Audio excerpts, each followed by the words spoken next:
നമസ്കാരം. മഹാകുംഭമേളയിലൂടെ സോഷ്യൽ മീഡിയയിൽ തരംഗമായ പെൺകുട്ടിയുടെ വിവാഹം തിരുവനന്തപുരത്ത് വെച്ച് നടന്നത് ഏറെ ശ്രദ്ധ നേടിയ ഒന്നായിരുന്നു. ഫർമാൻ ഖാൻ എന്ന യുവാവുമായിട്ടുള്ള പെൺകുട്ടിയുടെ വിവാഹം നടത്തിയത് തിരുവനന്തപുരത്തെ ഒരു ക്ഷേത്രത്തിൽ വെച്ചായിരുന്നു. ഈ വിവാഹത്തിൽ പങ്കെടുത്തത് CPM സംസ്ഥാന സെക്രട്ടറി MV ഗോവിന്ദൻ മാസ്റ്ററും രാജ്യസഭാ അംഗം A റഹീമും ഉൾപ്പെടെയായിരുന്നു. ഇപ്പോൾ വലിയൊരു വഴിത്തിരിവുണ്ടായിരിക്കുകയാണ്. അന്വേഷണത്തിലെ കണ്ടെത്തൽ പെൺകുട്ടിക്ക് വിവാഹപ്രായമായിട്ടില്ല എന്നതാണ്. ഇതോടെ ഭർത്താവ് ഫർമാൻ ഖാനെതിരെ പോക്സോ കേസും എടുത്തു. മധ്യപ്രദേശ് പോലീസാണ് കേസ് രജിസ്റ്റർ ചെയ്തിരിക്കുന്നത്. News 18 ആണ് ഇത് സംബന്ധിച്ച വാർത്ത പുറത്തുവിട്ടത്. National commission for scheduled tribes അഥവാ NCST നടത്തിയ അന്വേഷണത്തിലാണ് വിവാഹ സമയത്ത് പെൺകുട്ടിക്ക് പ്രായപൂർത്തിയായിരുന്നില്ല എന്ന വിവരം പുറത്തു വന്നത്. ഇതിനെ തുടർന്ന് മധ്യപ്രദേശിലെ ഖാർഗോൺ ജില്ലയിലെ മഹേശ്വർ പോലീസ് സ്റ്റേഷനിൽ ഫർമാൻ ഖാനെതിരെ പോക്സോ നിയമപ്രകാരം FIR രജിസ്റ്റർ ചെയ്യുകയായിരുന്നു.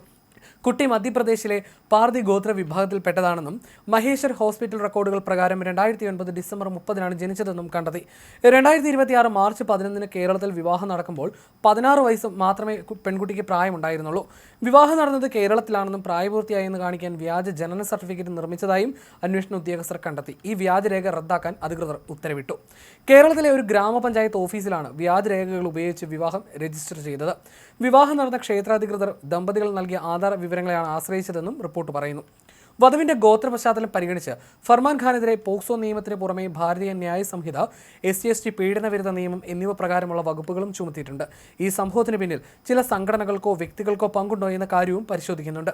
വിഷയത്തിന്റെ ഗൗരവം കണക്കിലെടുത്ത് കേരളത്തിലെയും മധ്യപ്രദേശിലെയും DGPമാരോട് ഏപ്രിൽ 22 ഡൽഹിയിൽ ഹാജരാകാൻ കമ്മീഷൻ നിർദ്ദേശിച്ചു.